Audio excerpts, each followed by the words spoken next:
Hello everyone and welcome to another episode of Alumpreneurs, a series by Student Alumni Relations Society of MIT-WPU University, Pune. This series is dedicated to connect with alumni entrepreneurs and leaders across the globe and record their journey as a resource of content for students studying currently in this university. Today, we are delighted to have with us our distinguished alumni, Mr. Pushkar Gokhale. He graduated from MIT-WPU University, Pune in 1993 with a bachelor's degree in mechanical engineering. Then he subsequently pursued an MBA at Great Lake Institute Management, Chennai.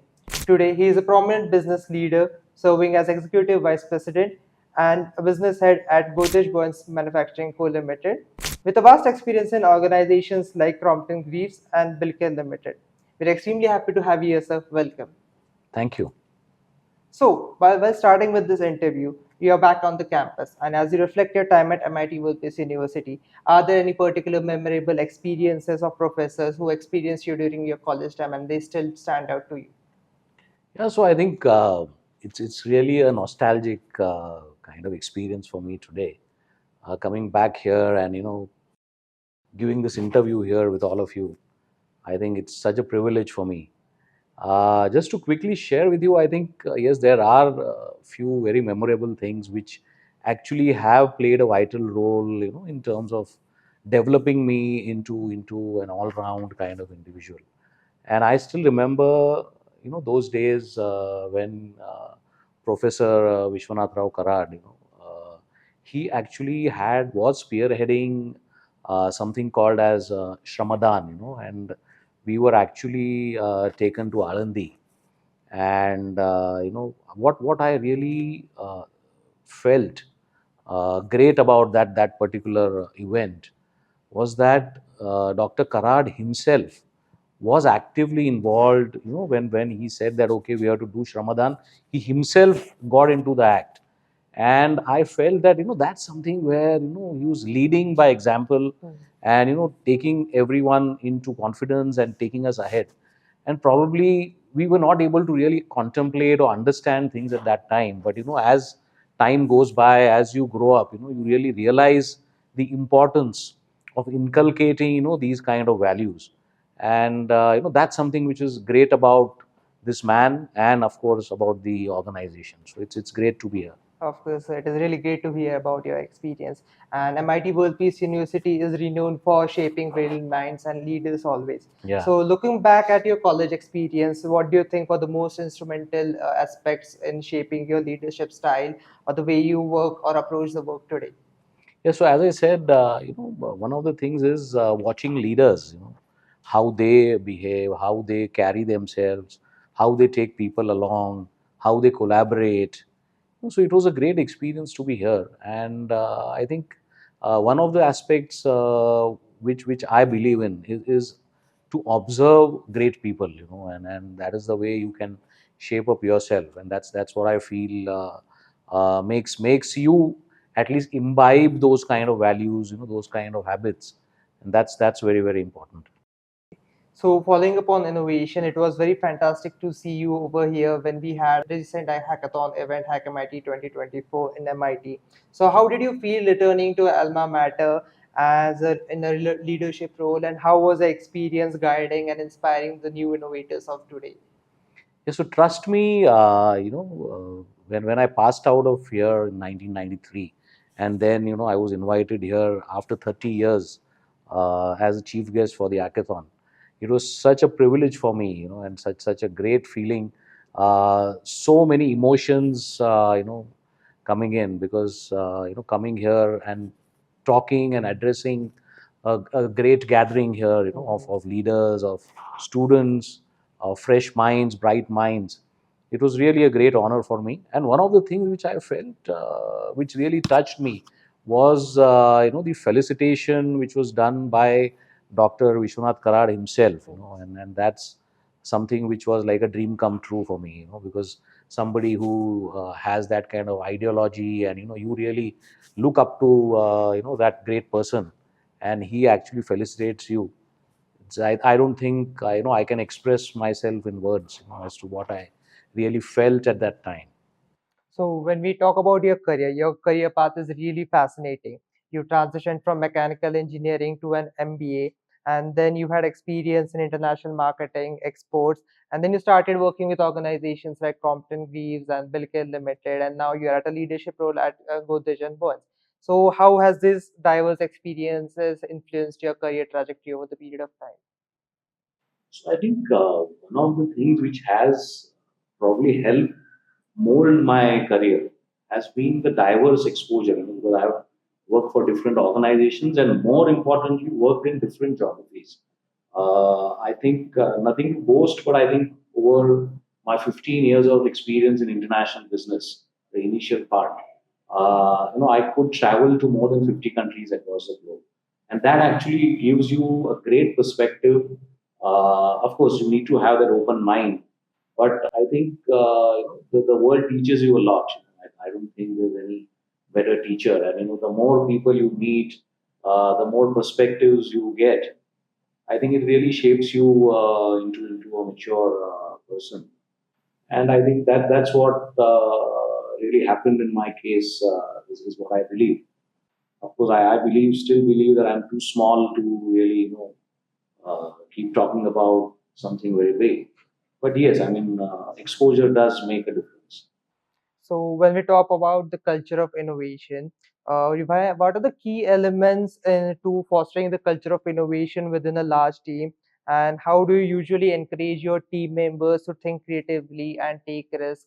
And how, when you're deploying a new product, an innovative product, how it is accepted by the customers which is you're serving? So, see what happens when you talk about an innovation or culture of innovation. I think one of the things which is very important is experimentation, because these two things go hand in hand. And when you talk about experimentation, you will always have a risk, because whether this will really be successful or whether this will fail. So I think these are the kind of things one always gets into. But I think risk is everywhere. I mean, if you're crossing the road, there is a risk. So I don't think one needs to really worry too much about it. But what I believe is, one needs to have a culture of experimentation. Allow the team to experiment, but most importantly is a concept which I believe is fail fast. So if you are experimenting and you really feel that there is something wrong, you should fail fast, in the sense you should realize that these things are not really going to work. So the earlier the realization, you actually make lesser losses. And but then of course you have to quickly learn out of it. So one is of course the experimentation part, second perspective the risk, but the third most important to balance it is the fail fast ideology, which one should follow. Okay. And now, over the industry, trends have always been a very integral part of an industry. So, what major trends do you see currently shaping the industries you have worked into in the past and right now you're working on? And how should companies or how should candidates who are trying to get into these industries, trying to grow themselves into this industry, adapt to these continuous changes which are happening? So I think there is only one word which can define the current situation of the world, and it is called VUCA. I'm sure some of you have heard this term: volatile, uncertain, world. So it's something which one needs to really adapt and keep a close eye on what exactly is happening around, and keep adapting yourself. One of the things which I think which is shaping up is the digitalization aspect. And every organization today needs to deploy a concept called digital first. And you could have different processes, systems across various functions like marketing, sales, design, manufacturing. But one of the things we need to really look at is that digitalization is a fabric which should run across the organization, and there has to be good amount of consistency across. Otherwise what will happen is you will actually keep creating different platforms, and then there will be a challenge having an integration. So if at all you're adopting this entire digitalization thing, it should be seamless across the organization, and that I think is the need of the hour if you really want to be with the flow. That I think is very, very important. Okay, that is really great to hear about, and it is very much helpful for all the people who are looking forward. We know that when we come to strategic planning, you are a great expert. So, could you walk us through your approach in developing and executing successful business strategies and taking a product from the initial concept phase to the final deployment? What steps and considerations are involved in ensuring the strategy is effective and sustainable too? So I think, see, strategy, I feel, is a very loosely used word. I look at strategy as a very simple concept. Strategy is nothing but if you want to go from point A to point B, and I'm just making it simple, then what are the choices in front of you, and which is the choice which you are going to select. So strategy is nothing but what is the choice you're going to make. So just to put it in simple words. So that's one part of it. Now coming to a strategy or choices which you make in terms of a product or a solution which you really, or an offering which you really want to go to the market with. I think it is very important to understand your customer, and that is where what we believe in, or what I have followed philosophy, is user insight based innovation. And that is where I think it becomes very, very important to understand what are the changing needs of the customer. So one has to be very, very clear, keep probing the customer and try to get to the depth of what the customer really wants. And these wants and needs are actually changing with time. So one has to be keep his eyes, ears open also. And then basis the insights which you gather of a customer, then you need to develop your products. That is the sure shot success. It should not be basis that, okay, I feel that this is something which will work. It many times goes wrong. Outside in perspective always helps. Rather than, I coming back and saying, okay, nahi, mujhe lagta hai this is going to work. It many times it fails. Yes. So, like when we talk about handling an international market, these are very diverse markets. So, how do you customize your strategies to meet unique needs of different market segments and across various geographies? And can you share some examples of how to approach diverse international market impacted by the global events which are going on continuously? So, see, one of the things which is very important when you get into a particular geography, like for example, I would call, if you look at the African continent as a market, I would call East Africa as a geography, and West Africa again is very, very diverse.